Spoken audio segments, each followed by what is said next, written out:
एक ऐसी प्रतिज्ञा जिसने पूरे महाभारत का भविष्य बदल दिया, एक ऐसा योद्धा जिसे मृत्यु भी उसकी इच्छा के बिना छू नहीं सकती थी, और एक ऐसा पुत्र जिसने अपने पिता की खुशी के लिए अपना पूरा जीवन बलिदान कर दिया।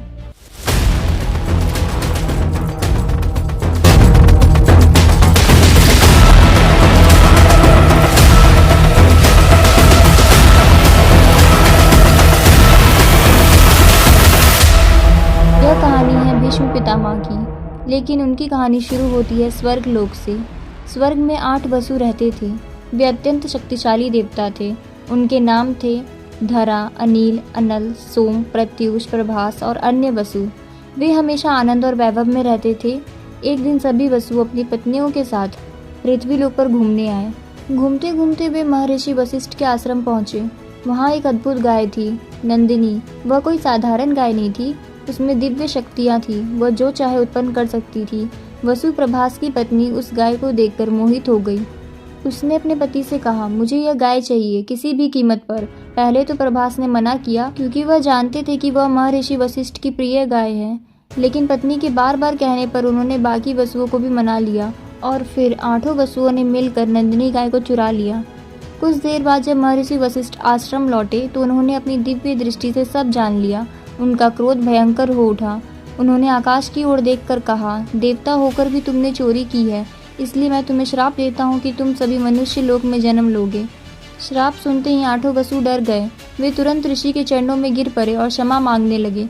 तब महर्षि वशिष्ठ का क्रोध थोड़ा शांत हुआ। उन्होंने कहा, 7 वसु जन्म लेते ही श्राप से मुक्त हो जाएंगे, लेकिन जिसने यह अपराध शुरू किया था उसे पृथ्वी पर लंबा जीवन जीना होगा। वह अनेक दुख सहेगा। वही वसु आगे चलकर भीष्म बने। अब वसुओं के सामने सबसे बड़ी समस्या थी कि मनुष्य लोक में उनकी माता कौन बनेगी। तभी वे पहुंचे माँ गंगा के पास। माँ गंगा ने उनकी पूरी बात सुनी और वसुओं की माता बनना उन्होंने स्वीकार कर लिया। उसी समय पृथ्वी पर हस्तिनापुर में राजा शांतनु का शासन था।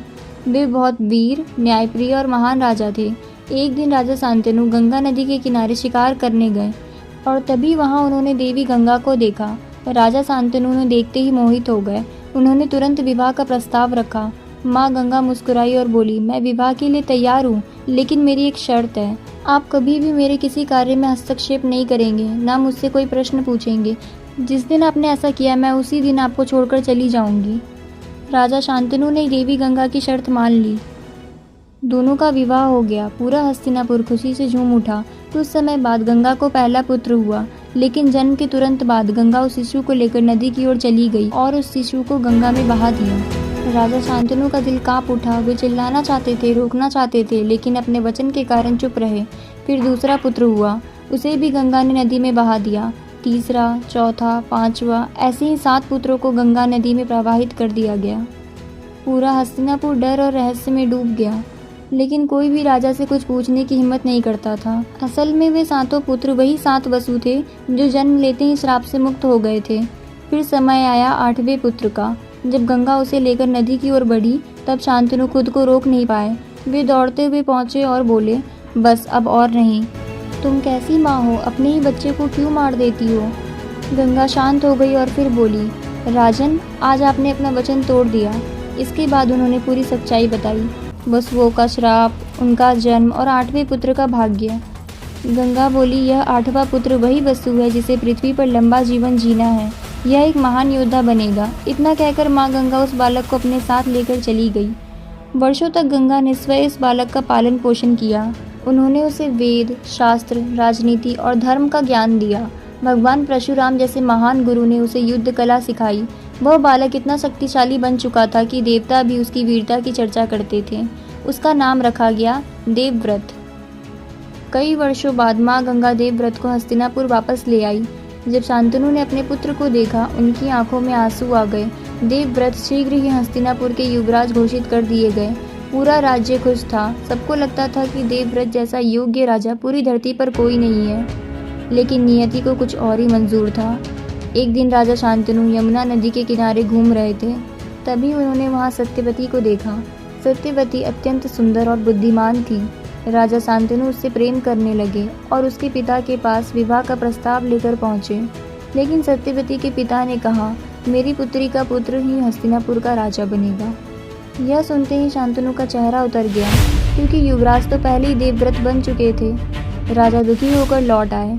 जब देवव्रत ने अपने पिता की उदासी का कारण जाना तो वे सीधे मछुआरे के पास पहुंचे। उन्होंने कहा, मैं हस्तिनापुर के सिंहासन का त्याग करता हूँ। मछुआरा फिर भी नहीं माना। उसे डर था कि भविष्य में देवव्रत की संतान राजगद्दी मांग सकती है। और तभी देवव्रत ने इतिहास की सबसे भयंकर प्रतिज्ञा ली। उन्होंने कहा, मैं आजीवन विवाह नहीं करूँगा, मैं कभी संतान उत्पन्न नहीं करूँगा, मैं जीवन भर ब्रह्मचारी रहूँगा। पूरा आकाश काँप उठा। देवताओं ने पुष्पों की वर्षा की। ऋषि मुनि स्तब्ध रह गए। और तभी आकाशवाणी हुई, यह प्रतिज्ञा भीषण है, आज से देवव्रत भीष्म कहलाएंगे। जब राजा शांतनु को यह पता चला, उनकी आंखें भर आई। उन्होंने भीष्म को वरदान दिया, तुम्हारी मृत्यु तभी होगी जब तुम स्वयं चाहोगे। यही वरदान आगे चलकर महाभारत युद्ध का सबसे बड़ा रहस्य बना। लेकिन भीष्म पितामह की प्रतिज्ञा और उनका वरदान ही आगे चलकर एक ऐसी स्त्री के जीवन का कारण बना जिसका क्रोध महाभारत के सबसे महान योद्धा के पतन की वजह बना। उस स्त्री का नाम था अम्बा। काशी राज्य के राजा की 3 पुत्रियां थीं, अम्बा, अंबिका और अम्बालिका। तीनों अत्यंत सुंदर और गुणवान थीं।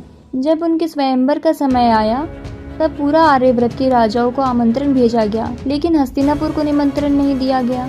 यह बात भीष्म पितामह को अपमान जैसी लगी, क्योंकि हस्तिनापुर उस समय आर्यव्रत का सबसे शक्तिशाली राज्य था।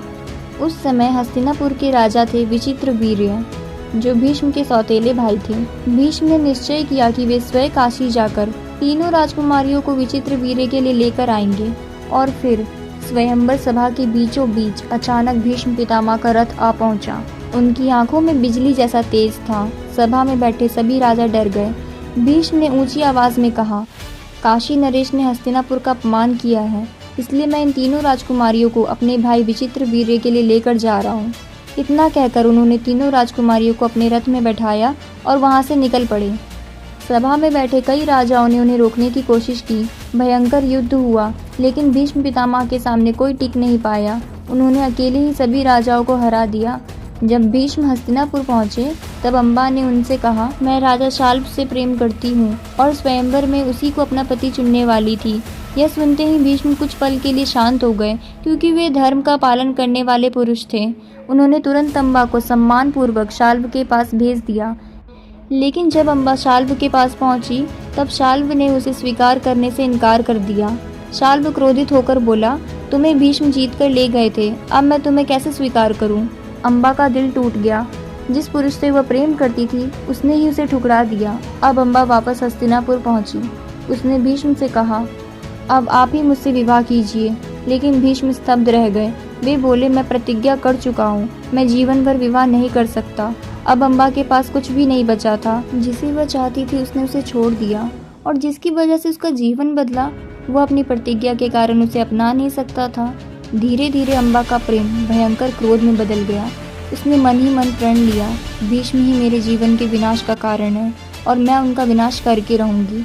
अम्बा न्याय के लिए कई राजाओं के पास गई, लेकिन कोई भी भीष्म पितामह से युद्ध करने के लिए हिम्मत नहीं कर पाया। तब वह भगवान परशुराम के पास पहुंची। उसने रोते हुए अपनी पूरी कहानी सुनाई। परशुराम क्रोधित हो उठे। उन्होंने भीष्म को आदेश दिया, अम्बा से विवाह करो। लेकिन भीष्म ने विनम्रता से कहा, गुरुदेव, मैं अपनी प्रतिज्ञा नहीं तोड़ सकता। यह सुनकर परशुराम और भी क्रोधित हो गए और फिर धरती पर 2 महान योद्धाओं के बीच भयंकर युद्ध शुरू हुआ, गुरु परशुराम और शिष्य भीष्म। यह युद्ध कई दिनों तक चला। धरती कांप उठी। देवता तक यह युद्ध देखने आए, लेकिन कोई भी किसी को हरा नहीं पाया। अंत में देवताओं और ऋषियों ने आकर युद्ध रुकवाया। अम्बा फिर भी न्याय नहीं पा सकी। अब उसका क्रोध और भी बढ़ चुका था। अम्बा जंगलों में भटकती रही और उसने फिर कठोर तपस्या प्रारंभ कर दी। वर्षों तक जप करने के बाद भगवान शिव उसके सामने प्रकट हुए। शिव बोले, वर मांगो। अम्बा ने कहा, मैं भीष्म की मृत्यु का कारण बनना चाहती हूँ। भगवान शिव कुछ क्षण शांत रहे, फिर बोले, इस जन्म में ये संभव नहीं है, लेकिन अगले जन्म में तुम भीष्म की मृत्यु का कारण बनोगी। यह सुनकर अम्बा की आंखों में आग जैसी चमक आ गई। उसने उसी क्षण अग्नि में प्रवेश कर अपने प्राण त्याग दिए। समय बीता। पांचाल राज्य में राजा द्रुपद के यहाँ एक शिशु का जन्म हुआ, शिखंडी। लेकिन किसी को नहीं पता था कि वे पिछले जन्म में अम्बा थी। और फिर आया महाभारत का युद्ध।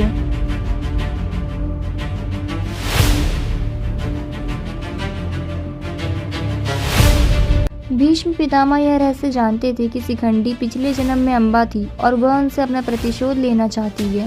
इसी कारण से उन्होंने प्रण लिया कि वे उस पर अस्त्र नहीं उठाएंगे। श्री कृष्ण ये बात जानते थे, इसलिए उन्होंने अर्जुन से कहा, यदि भीष्म को हराना है तो शिखंडी को आगे रखना होगा। अगले दिन अर्जुन के रथ के आगे शिखंडी को खड़ा किया गया। भीष्म ने उसे देखते ही अपने अस्त्र को नीचे कर दिया और तभी अर्जुन ने बाणों की भयंकर वर्षा कर दी। सैकड़ों बाण भीष्म के शरीर में धंस गए। उनका पूरा शरीर छलनी हो गया, लेकिन वे धरती पर नहीं गिरे, वे बाणों की शैया पर लेट गए। उसी क्षण अम्बा की प्रतिज्ञा पूरी हो चुकी थी। जिस स्त्री का जीवन अपमान और पीड़ा में बीता, वही अंततः महाभारत के सबसे महान योद्धा के पतन का कारण बनी। और इस तरह भीष्म की भयंकर प्रतिज्ञा ने केवल उनका जीवन ही नहीं बदला, बल्कि महाभारत के युद्ध और पूरे कुरुवंश की किस्मत भी बदल दी।